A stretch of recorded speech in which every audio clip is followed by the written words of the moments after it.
So, Queen Camilla has quietly confirmed she will no longer perform the one royal duty that gave her entire position its last remaining institutional weight, and she did not make that announcement from a palace podium, a press release, or even a carefully worded statement from her communications team.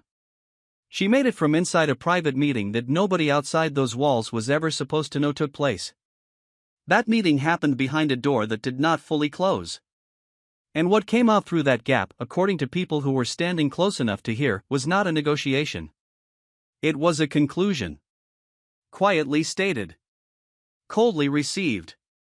And entirely without the kind of ceremony that a woman who has spent the last 2 decades constructing her public position might have expected for the moment it ended. That is not a retirement. That is not a dignified succession of responsibilities. That is not the natural evolution of a monarchy adjusting its workload. That is a stripping. And the fact that it was done in private, with no statement, no transitional announcement, no public acknowledgement that anything had changed at all, is precisely the part that tells you everything about how deliberate this was. When senior royals step back from major duties, there is a process. There is language. There is a careful choreography of communication designed to protect the institution and, almost always, the dignity of the person stepping away. Aides prepare statements. Palaces coordinate. Press offices align on timing. It is bureaucratic and it is slow, but it is done that way because the alternative, a sudden private meeting with no announcement and no communique, sends exactly the kind of signal that nobody inside a royal household ever wants to send accidentally. And that is the word that matters here. Accidentally. This was not accidental. A door that does not fully close in a palace wing is not an oversight. These are buildings staffed at every corridor, at every hour, by people whose entire professional lives are built around managing access, managing sound, and managing what gets seen and what does not. When a conversation bleeds through an insufficiently closed door in that environment, someone made a choice, conscious or not to close it completely. And that choice has consequences. What sources close to the situation now describe as a meeting between Prince William and Queen Camilla that was not placed on any official schedule. That detail matters more than almost anything else in this story.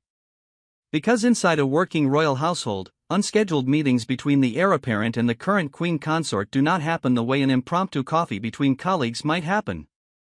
Everything is calendared. Everything is logged. Everything is staffed. The fact that this meeting appears on no official record, and yet clearly happened, and clearly produced an outcome, means someone went out of their way to ensure it would leave no paper trail. Ask yourself something uncomfortable. If this meeting had ended well, if it had been a warm, collegial conversation about the dignified redistribution of royal responsibilities, would it have been kept off the schedule? Would the door have been left just slightly ajar? Would the outcome have been confirmed not through a palace statement but through the careful, controlled leak of information to sources who then described it to people who then described it to the world? No. It would have been announced. It would have been framed. It would have been given a title and a timestamp and a joint photograph and a quote from both parties about service and continuity and the strength of the royal family. Instead, there was silence. And then there was a leak. And the gap between those two things is where the real story lives. This was not a resignation. This was a removal, dressed just carefully enough in the language of voluntarism that no one could call it that out loud. The whole thing actually starts with a single line buried inside a private briefing document circulated among senior palace aides in the months following Charles's coronation, and almost nobody paid attention to it at the time. That document, according to sources familiar with its contents, contained language that quietly distinguished between duties assigned to Queen Camilla by royal warrant and duties she performed by institutional expectation. It was a small distinction. The kind of thing a junior staffer might skim past entirely. But to anyone who understood what it meant, and at least 2 people in that building understood exactly what it meant, it was a roadmap. Because duties performed by expectation, unlike duties assigned by formal warrant, can be removed without any formal process at all. No announcement required. No ceremony. No signature. Just a decision made by someone with enough authority to make it. The public version of Camilla's position, the one the palace has carefully curated since her marriage to Charles in 2005 and especially since the coronation, said that she had arrived. That she had endured the years of public hostility, the Diana comparisons, the institutional ambivalence, and had emerged on the other side as a fully accepted, fully functioning member of the working royal family. The public version said her role was secure. That her duties were growing. That her patronages were increasing and her engagements were being planned well into the future, and that the woman who was once the most reviled figure in British public life had finally, definitively, found her place. That is what the official engagements calendar showed. That is what the palace press team communicated. That is what Camilla's own office was still telling her patronage organizations as recently as last season. But according to what is now coming out, during that exact same period, during those same months when the public calendar was being built and the official statements were being crafted, a very different internal conversation was already quietly underway. A conversation about which of Camilla's duties were truly hers and which of them had always been held on loan. A conversation that did not include Camilla's office. A conversation that, according to people familiar with its existence, was being driven not from the king's side of the household but from somewhere else entirely. The person who benefited from that gap between a public position that said everything was stable and a private reality in which the foundations were already being quietly examined was not Charles. Charles needed the stability. Charles needed the optics of a functioning queen consort beside him during a reign that had already absorbed enough institutional turbulence to last 2 lifetimes. The person who benefited from that gap was William. Someone inside the palace, and the weight of evidence points toward a small group of aides operating in close proximity to the Prince of Wales's household, made the decision to allow Camilla's public schedule to continue expanding while the private conversation about the limits of her authority moved forward in the opposite direction. That is not administrative negligence. Administrative negligence would have produced a miscommunication, an awkward overlap, a public correction. What it produced instead was a clean, controlled, asymmetric situation in which Camilla was the last person in the building to understand what was already being decided about her position. Because if you are Camilla and you have just discovered, not from Charles, not from a palace aide assigned to your own household, but from a source operating 2 steps removed and speaking in that careful, quiet tone people use when they are delivering news they did not volunteer to carry, that the duty you have built your entire institutional identity around was never formally yours to begin with, you are not thinking about the engagement calendar. You are thinking about what else in your position was always just borrowed. And you are thinking about who is doing the borrowing now. The meeting between William and Camilla did not take place in a formal reception room. According to sources close to the household, it took place in a smaller, less ceremonial space, the kind of room used for working conversations rather than official audiences. The door to that room, sources describe, was pulled shut but did not catch. The latch did not engage. And a member of household staff, whose daily routine brought them through that corridor at that precise time, stopped moving the moment the voices became audible. They did not announce themselves. They did not retreat immediately. They simply became very still in a corridor where stillness is, itself, a form of invisibility. Camilla did not receive her information directly from William before the meeting. The sequence matters here enormously, because it tells you something about the architecture of power that was already operating before that door was ever pushed open. She found out, according to a source who has no reason to embellish this detail because it does not flatter anyone involved, through a member of Charles's household staff who had been told by someone else, and who delivered the information in that careful, cold tone people use when they know their words are about to detonate. The source describes Camilla going entirely still for several seconds before she said anything at all. Not the stillness of composure. The stillness of someone doing rapid internal calculation about how much they already knew and how much they had failed to see coming. What sources describe in the room itself is a conversation that did not raise its voice once. That is the detail that should unsettle you most. Because this was not an argument. Arguments contain the possibility of a different outcome. What happened in that room was closer to the reading of a document. William's tone, according to the account that has filtered through to people outside the household, was not cruel. It was institutional. It was the tone of a man explaining a decision that had already been made rather than a man making one. Camilla's response was, by contrast, personal. Not in the sense of being emotional, she is far too disciplined for that, and she understood the environment she was operating in, but personal in the sense that what she said was about what she believed she had earned. About the years. About the work. About the cost she had absorbed publicly, reputationally, personally, in service of a position that was now being quietly renegotiated around her. And that is when William said the line. The duties were never yours to keep. They were only ever yours to perform. 12 words. Delivered without anger. Without the slight softening a person uses when they want to leave a door open. What those 12 words communicated was not just a decision about a royal duty. They communicated something retroactive.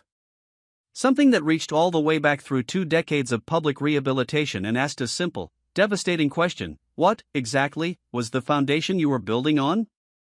Because if the duties were never hers to keep, if they were always institutional loans extended by a monarchy that retained the right to call them in, then what does that make the position she thought she had built?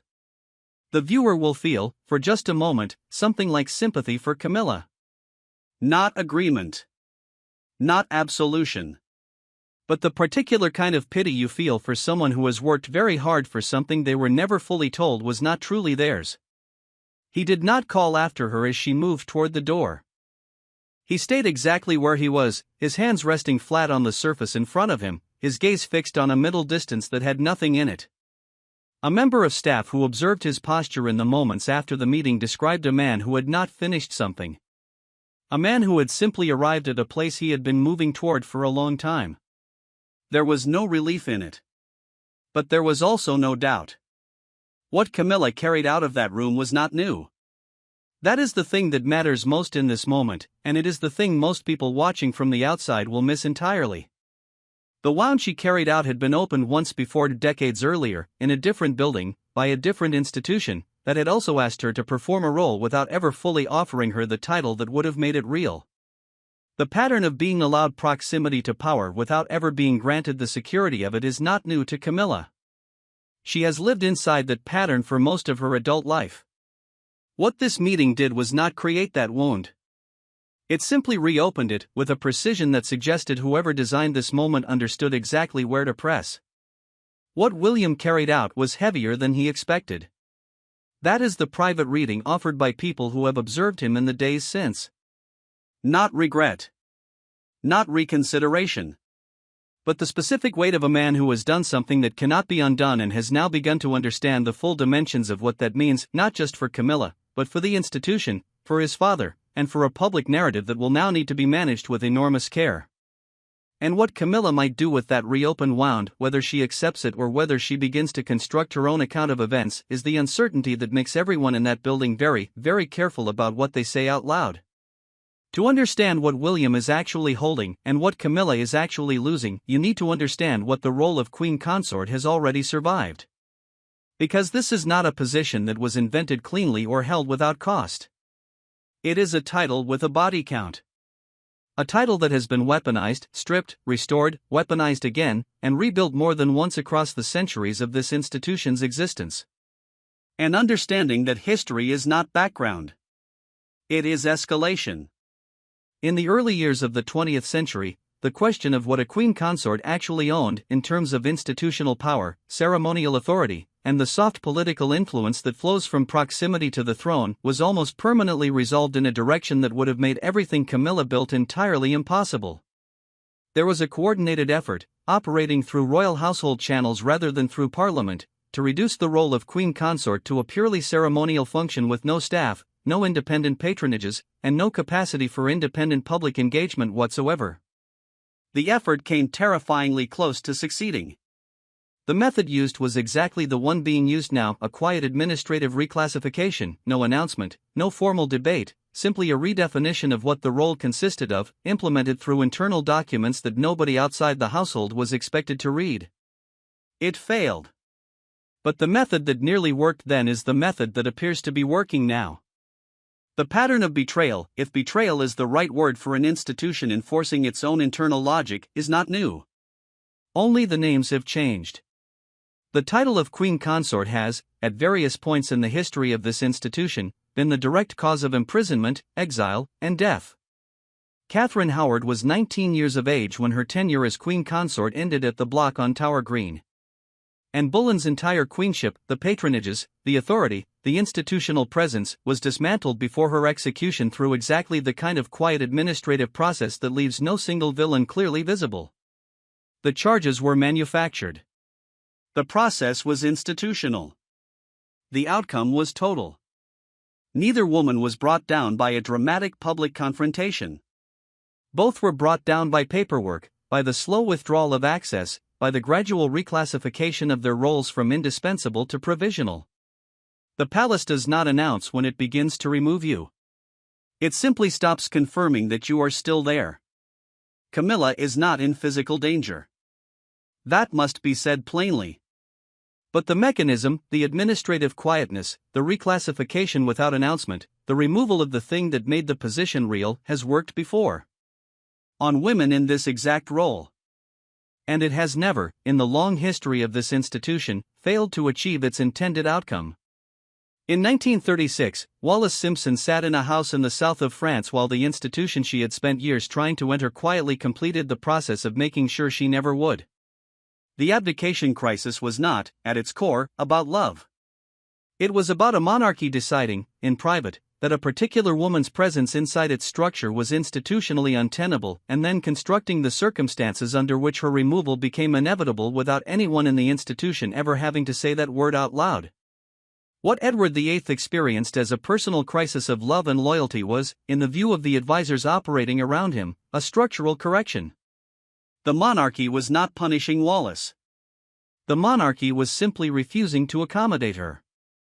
There is a difference. And the effect was the same. The pattern is not new.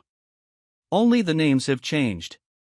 And after all of that, after executions and exiles and abdications and near administrative coups that almost reshaped the role permanently, the question of what a queen consort actually holds, and on what terms, was decided by a door that did not fully close, in a private meeting placed on no official schedule, in a palace that has outlasted every woman who ever believed she had finally secured her place inside it.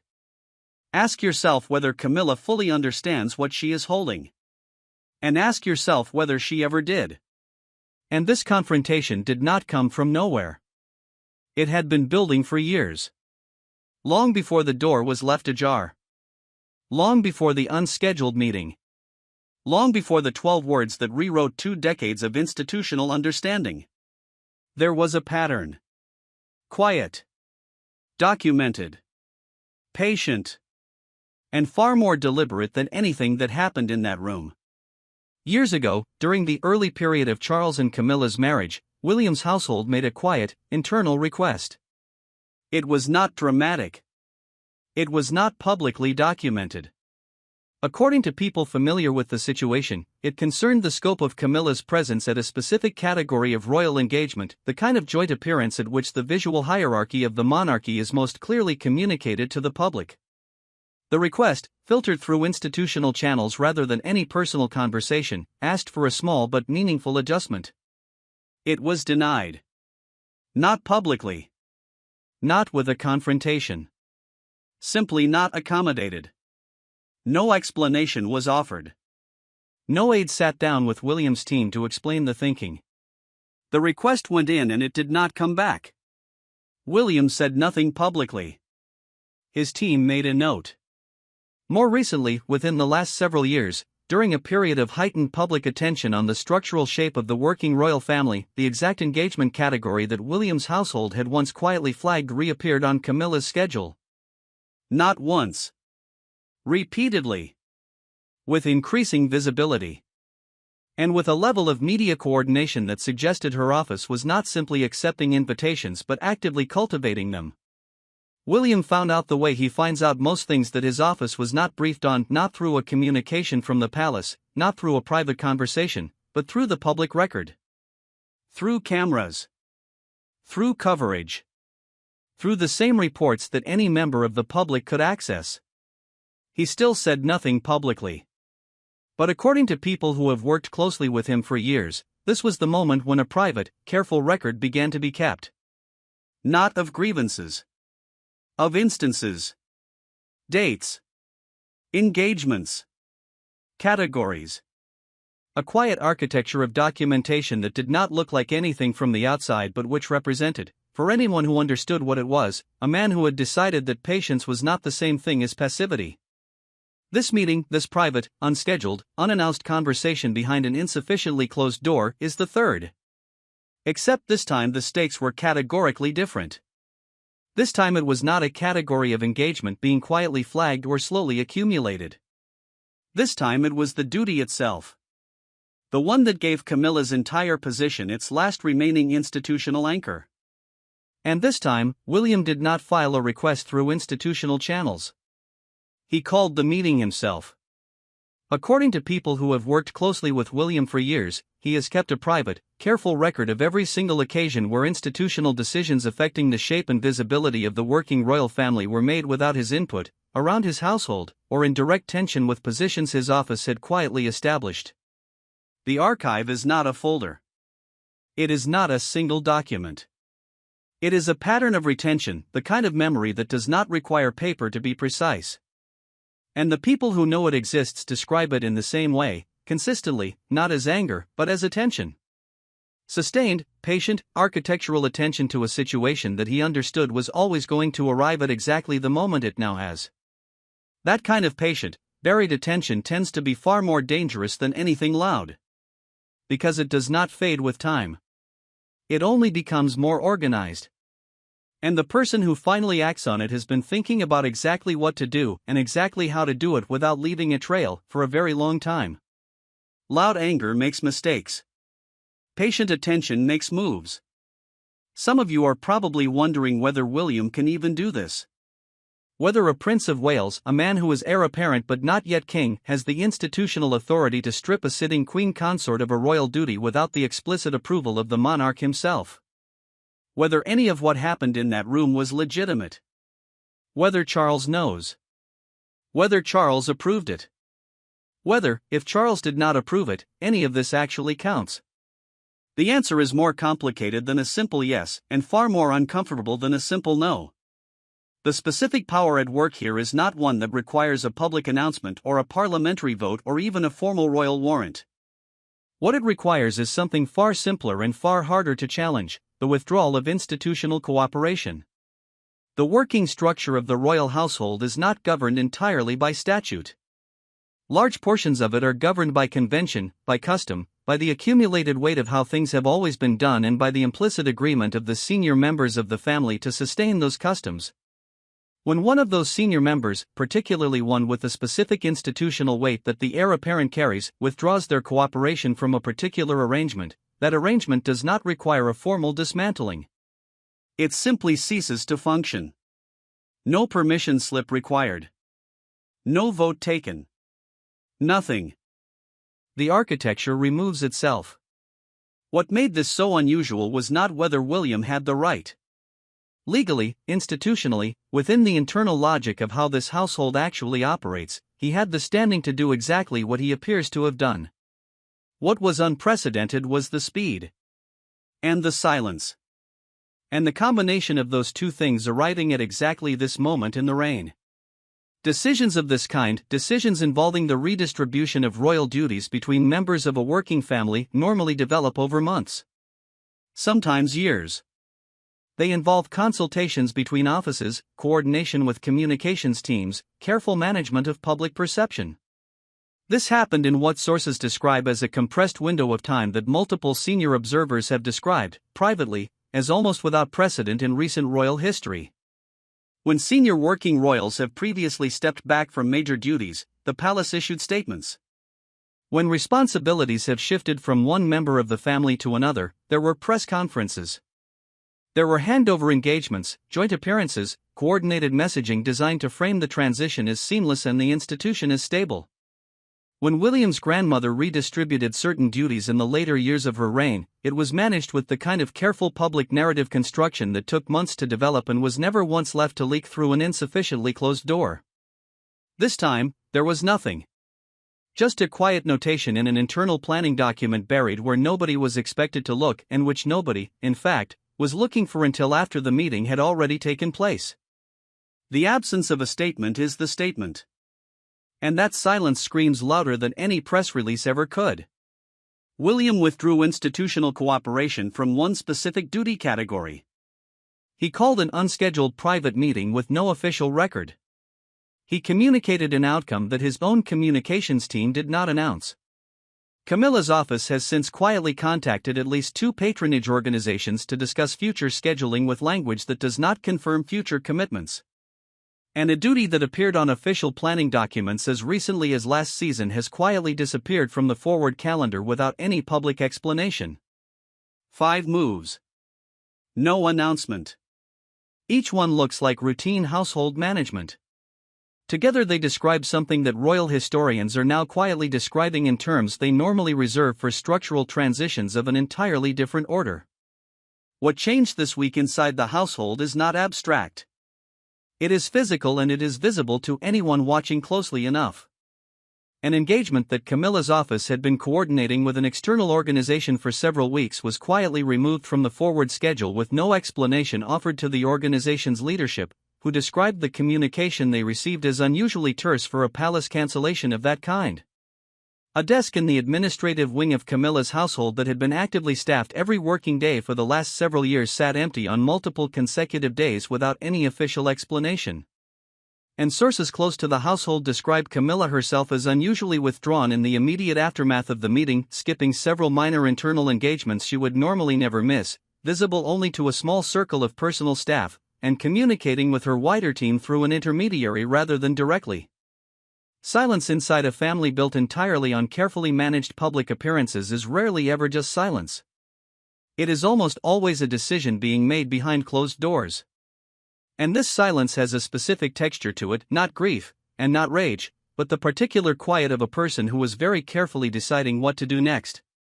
According to people familiar with private discussions happening inside the palace, there are at least 2 separate and parallel conversations currently underway that have not yet surfaced publicly. The first concerns the formal reclassification of Camilla's remaining duties, a legal and administrative process that, if completed, would move her position from one grounded in institutional expectation to one defined by explicit, limited, enumerated warrant. That reclassification does not require a public announcement to be binding. It simply requires the right signatures and the right documents in the right registry. The second conversation concerns the management of Charles. Not his health. His awareness. Because the question of how much the king knows about what his son did in that room and when he knew it is one that nobody inside the household is currently answering directly. And in an institution where the management of the king's knowledge has itself become a mechanism of power, that non-answer is its own kind of answer. At least one senior legal figure close to the household has reportedly raised a possibility dark enough to shake anyone who thinks this story is finished.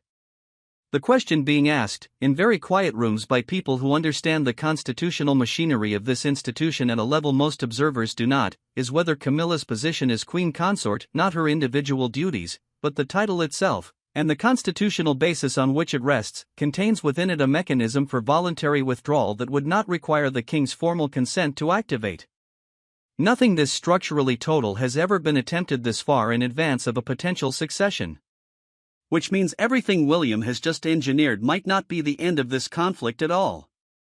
It might only be the opening move. There is an upcoming ceremonial occasion, one that has been on the royal calendar for months and which carries with it a specific, formal, publicly visible moment at which Camilla's institutional role would normally be unambiguously displayed to the world.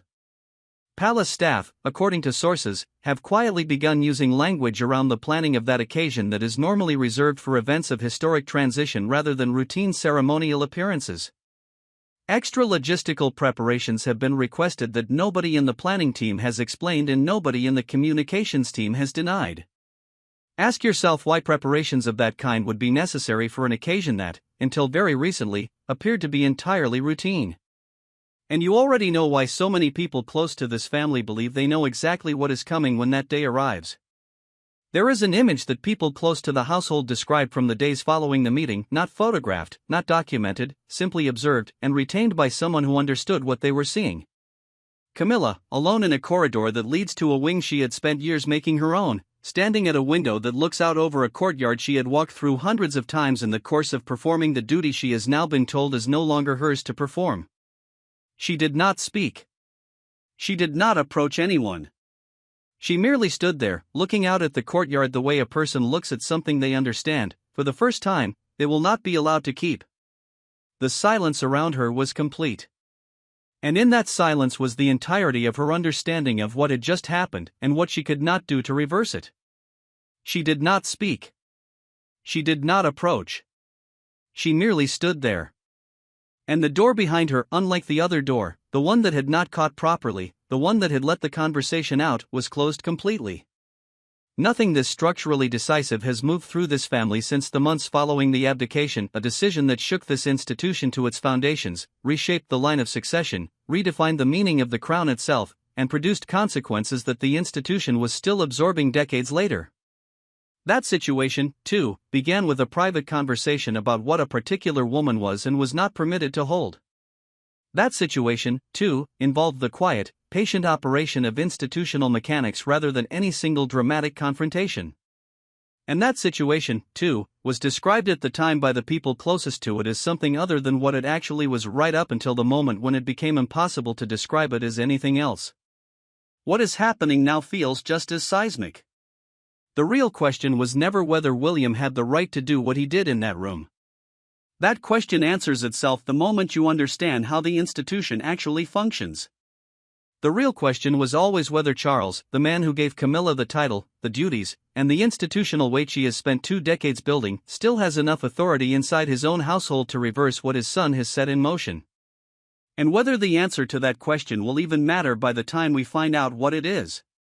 Because history doesn't usually announce itself with a press release. It announces itself in the small physical details: a door that didn't catch, a desk that sat empty, a figure standing alone at a window looking out at something she had always assumed would remain hers. It announces itself in the silence that follows a 12-word sentence. In the absence of a statement where a statement should have been. In the forward calendar that no longer contains what it contained before. What is coming next will not be announced either. It will simply